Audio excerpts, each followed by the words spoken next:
Here are 5 things you can do better than your non-dyslexic friends. Unique problem solving. This is something that I talked to my daughter about early on. And the example I used is some people are always trying to go over the wall, and sometimes you just need to go under the wall or around the wall. There's multiple ways to solve a problem, and most of the time, everyone's trying to solve it the same way. So if you step back and look at it, you can find unique ways to solving problems, which you kind of have to if you're not able to do things the traditional way, as a dyslexic often has to do.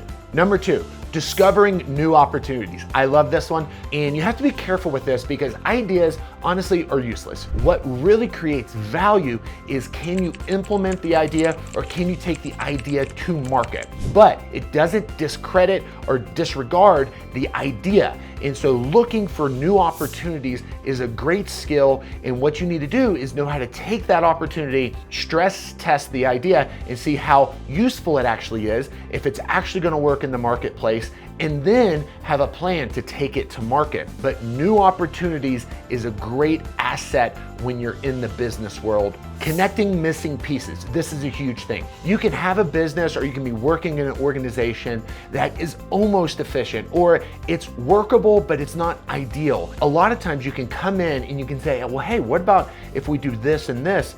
We can connect these pieces. Now be aware, not everyone gets excited about changing up the status quo. I've seen this time and time again. People are comfortable with what is working, and if it's working, they don't necessarily care about making it more efficiently. Most of the time, people are trying to solve issues for pain points. So if you are trying to fix something to make it more efficient, but it's not a real pain point, you're gonna get resistance in those areas. So you have to be a good communicator. You have to be good at being able to tell the person why it's valuable and painting that picture and giving that story so that they can see the value the same way that you see the value. Hey, just a quick pause. Thanks for watching. I'm Adam Robinson. I run the Dyslexic Hustle. If you want to support us, please subscribe. Higher levels of empathy. Now, this is something that I definitely agree with. I think being someone that's had a lot of struggles, it definitely gives me a little bit more patience for someone and a little bit more empathy for people who are struggling.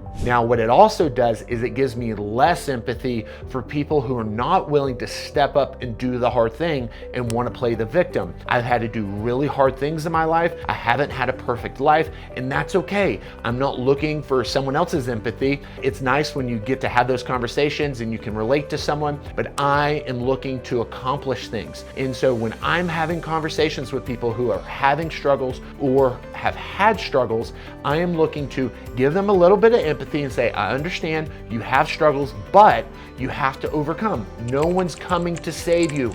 No one cares. You have to do the hard thing, and you have to do what is required to accomplish your dreams. If you don't, guess what? You will not achieve the things. No one's gonna care more than you do. If you don't care, if you're not willing to do the hard things, you will not be successful. And that's important. That is also being empathetic and saying, hey, I understand you have these struggles. I know they're real, but you still have to do the hard thing to be successful. And so I think you need both of those things hand in hand so you don't have someone that just becomes a victim. Creative thinking. And this is just a general thing. I do think that dyslexics tend to be a little bit more creative just based on how their brain is physically wired. But I've also met some dyslexics that are a little bit more analytical, but most of them tend to be more creative. And with that creativity, and you take your unique problem solving and connecting missing pieces and all these other features that may be unique to dyslexics or are just an acquired skill because of what we have to do as dyslexics, it really can unlock some really cool creative things. So I have found this to be true. Although I may not be the most talented,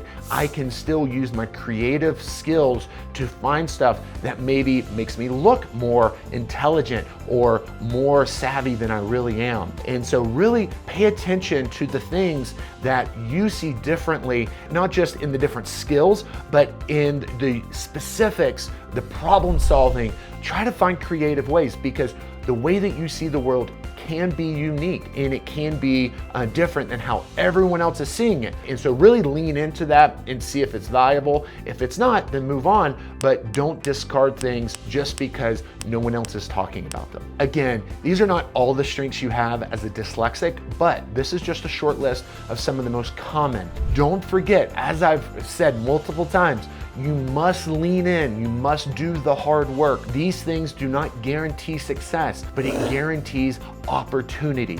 And that is all that you can get in life is opportunity. And then it's up to you to find the open doors and find how to make it successful, how to turn those ideas into money or into a product that the market wants and will utilize and trade dollars for value.